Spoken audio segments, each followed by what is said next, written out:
Well, I have a lot more traffic, so I figured, you know what? I didn't get to really dive into this, but let's talk about dieting, and let's talk about food, and let's also talk about how I manipulate this stuff and why I manipulate this stuff. The reason why I kick up my fiber during these days where I'm dropping down my carbs is because I'm taking in a lot more protein. Now, when your body takes in all this protein, you got to be able to break that protein down.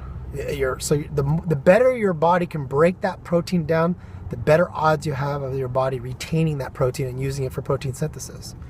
So what I do is when I kick up my protein level and I start going around 200, 220, then I'm really moving some of my carbs that may have had my fiber in it, like brown rice and yams and sweet potatoes, and haven't got into Brussels sprouts. But when I do this, I also kick up my fiber. So now I start my morning with about 2 cups of pineapple.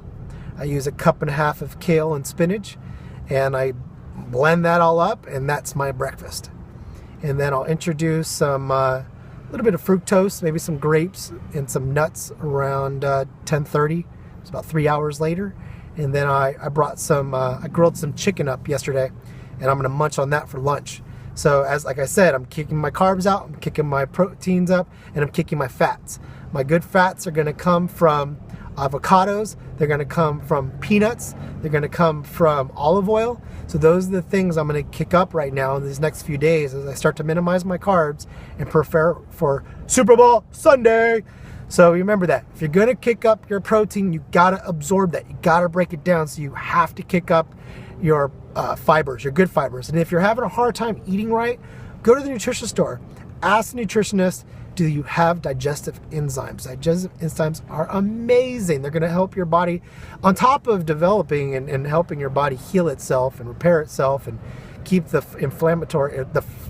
inflammation down. You gotta utilize digestive enzymes. So if you're not gonna eat a crap load of vegetables and antioxidants like grapes and blackberries and peppers and stuff like that, they're gonna help reduce inflammation and help your body detoxify, then you gotta supplement with digestive enzymes.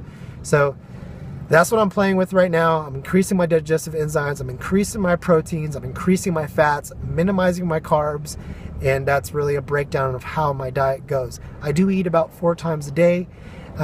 Sometimes I eat 5. If somebody said, well, hey, do you have late night munchies? Yeah, I do. And the days that I do that, I don't beat myself up. I know that I'm burning plenty enough calories in my day with my workout. My deficit is probably around 1,200 to 1,500 a day. So if I wake up and it's 12 o'clock at night and I'm like, fuck, I'm really hungry, I dive into a big old chicken breast. And then I'll eat a little bit of spinach in the morning, and that's going to help me digest that. Or I'll throw some digestive enzymes as soon as I finish some steak. So you know what? After I eat my chicken around noon, I may go run by Chipotle and get some black beans with some steak only, and that's going to be another meal. So I may get a little bit of carbs from the beans, but for the most part, it's going to be some fiber and some protein. So that's it. And the reason why I wanted to share that with you is I think some people beat themselves up if they have a cheat day or if they fall off the wagon with their diet or they don't understand why they're not losing any weight. Play with carb loading. YouTube, carb loading, look at it, and you can make it work for you so you don't have to feel like you're eating like a squirrel for a lot of days. I enjoy it. My weight bounces up, and then I dive hard with my HIIT training and my training to try to eliminate all that and break the barrier.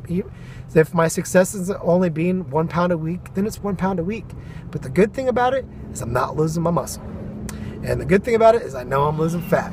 So some weeks I'm going to lose some more weight, some weeks I'm not.